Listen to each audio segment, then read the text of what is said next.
ആകാശവാണി. നമസ്കാരം. പ്രത്യേക വാർത്താ ബുള്ളറ്റിൻ വായിക്കുന്നത് ഹരിഷ്ണ. രാഷ്ട്രപതി ദ്രൗപദി മുർമു മുൻ ഉപപ്രധാനമന്ത്രി ലാൽ കൃഷ്ണ അഡ്വാനിക്ക് രാജ്യത്തെ പരമോന്നത സിവിലിയൻ ബഹുമതിയായ ഭാരതരത്ന നൽകി ആദരിച്ചു. ന്യൂഡൽഹിയിലെ വസതിയിൽ വച്ചാണ് പുരസ്കാരം സമ്മാനിച്ചത്. ഉപരാഷ്ട്രപതി ജഗദീപ് ധൻകർ, പ്രധാനമന്ത്രി നരേന്ദ്രമോദി, മുൻ ഉപരാഷ്ട്രപതി എം വെങ്കയ്യ നായിഡു, രാജ്യരക്ഷാമന്ത്രി രാജ്നാഥ് സിംഗ്, ആഭ്യന്തരമന്ത്രി അമിത് ഷാ, അഡ്വാനിയുടെ കുടുംബാംഗങ്ങൾ എന്നിവർ ചടങ്ങിൽ പങ്കെടുത്തു.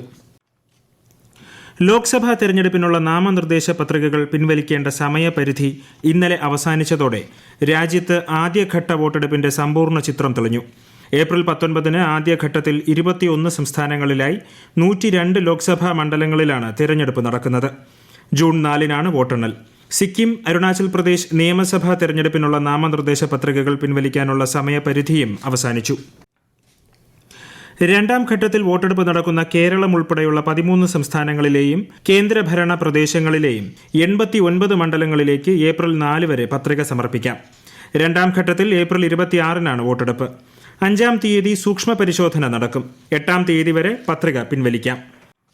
ബിജെപിയുടെ മുതിർന്ന നേതാവും പ്രധാനമന്ത്രിയുമായ നരേന്ദ്രമോദി ഇന്ന് ഉത്തർപ്രദേശിലെ മീററ്റിൽ ബിജെപിയുടെ ലോക്സഭാ തെരഞ്ഞെടുപ്പ് പ്രചാരണത്തിന് തുടക്കം കുറിച്ചു. 2024 ലോക്സഭാ തെരഞ്ഞെടുപ്പ് ഒരു സർക്കാർ രൂപീകരിക്കുക എന്നതിനപ്പുറം ഇന്ത്യയെ ഒരു വികസിത രാഷ്ട്രമാക്കാനും ലോകത്തിലെ 3ാമത്തെ വലിയ സാമ്പത്തിക ശക്തിയാക്കി മാറ്റാനും വേണ്ടിയുള്ളതാണെന്ന് പൊതു റാലിയെ അഭിസംബോധന ചെയ്ത് പ്രധാനമന്ത്രി പറഞ്ഞു. ഡൽഹി മുഖ്യമന്ത്രി അരവിന്ദ് കെജ്രിവാളിന്റെ അറസ്റ്റിലടക്കം നിരവധി വിഷയങ്ങളിൽ പ്രതിഷേധിച്ച് ഡൽഹി രാംലീല മൈതാനിയിൽ INDI സഖ്യം മഹാറാലി സംഘടിപ്പിച്ചു. രൂപവൽക്കരിച്ച ശേഷം ഇതാദ്യമായാണ് സഖ്യം മഹാറാലി സംഘടിപ്പിക്കുന്നത്.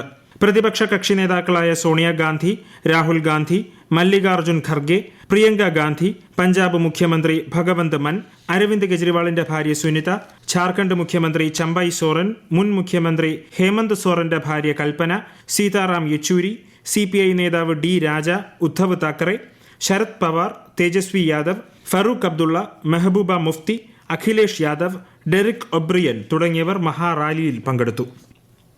സൂക്ഷ്മ പരിശോധനാ പ്രക്രിയകൾ അവസാനിച്ചപ്പോൾ ഇന്ത്യയിലെ ഏറ്റവും ചെറിയ ലോക്സഭാ മണ്ഡലമായ ലക്ഷദ്വീപിൽ മത്സരരംഗത്തുള്ളത് 4 സ്ഥാനാർത്ഥികൾ. NCP ശരത് പവാർ പക്ഷ സ്ഥാനാർത്ഥിയായി നിലവിലെ MP മുഹമ്മദ് ഫൈസൽ, കോൺഗ്രസ് സ്ഥാനാർത്ഥിയായി അഡ്വക്കേറ്റ് ഹംദുള്ള സയ്യിദ്, NDA സ്ഥാനാർത്ഥിയായി NCP അജിത് പവാർ പക്ഷത്തെ TP യൂസഫ്, സ്വതന്ത്ര സ്ഥാനാർത്ഥിയായി കൽപ്പേനി ദ്വീപ് സ്വദേശി K കോയ എന്നിവരാണ് മത്സരിക്കുന്നത്. ഏപ്രിൽ 19 ആദ്യഘട്ടത്തിലാണ് ലക്ഷദ്വീപിൽ വോട്ടെടുപ്പ്. ത്യാഗത്തിന്റെയും ഉയിർപ്പിന്റെയും സ്മരണകൾ ഉണർത്തി ലോകമെമ്പാടുമുള്ള വിശ്വാസികൾ ഈസ്റ്റർ ആഘോഷിച്ചു. കൂടുതൽ മെച്ചപ്പെട്ടൊരു ലോകം പണിതുയർത്താൻ എല്ലാം ത്യജിച്ച യേശുവിന്റെ സ്മരണയാണ് ഈസ്റ്ററിന്റെ കാതൽ. ആകാശവാണി തിരുവനന്തപുരം നിലയം 75-ാം വർഷത്തിലേക്ക്. ഒരു വർഷം നീണ്ടു നിൽക്കുന്ന ആഘോഷ പരിപാടികൾക്ക് നാളെ തിരുവനന്തപുരം ആകാശവാണി അങ്കണത്തിൽ തുടക്കമാകും. വൈകുന്നേരം 3 പ്രശസ്ത സാഹിത്യകാരൻ ജോർജ് ഓണക്കൂർ ഉദ്ഘാടനം ചെയ്യും. സാമ്പത്തിക വർഷത്തെ ആദ്യ പ്രവൃത്തി ദിവസമായ നാളെ ട്രഷറി തുറന്നു പ്രവർത്തിക്കുമെങ്കിലും സാമ്പത്തിക ഇടപാടുകൾ ഉണ്ടായിരിക്കില്ലെന്ന് അധികൃതർ അറിയിച്ചു. സംസ്ഥാന ബജറ്റിൽ നിർദ്ദേശിച്ച നികുതി, ഫീസ് വർധനയും ഇളവുകളും നാളെ മുതൽ പ്രാബല്യത്തിൽ വരും. കോടതി ഫീസുകൾ ഉയരും.